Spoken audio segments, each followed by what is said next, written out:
Noong unang panahon, may isang malakas at mapayapang lugar sa Maragusan, Davao de Oro.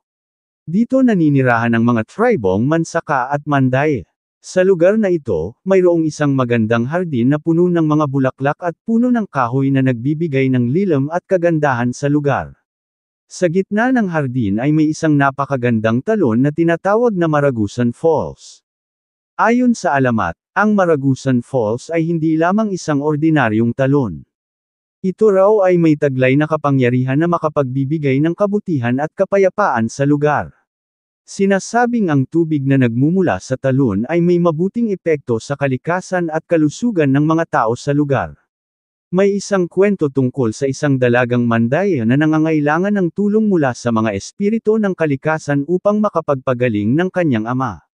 Siya ay nagtungo sa Maragusan Falls at nagdasal upang tulungan siya ng mga espiritu ng talon. Pagkatapos ng kanyang panalangin, nakita niya ang isang liwanag na pumapailan lang sa talon, at bigla na lamang lumabas ang isang diwata mula sa ilalim ng talon.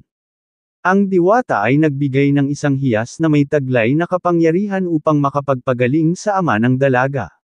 Mula noon, ang talon ng Maragusan ay itinuturing na sagrado ng mga tribong Mansaka at Manday.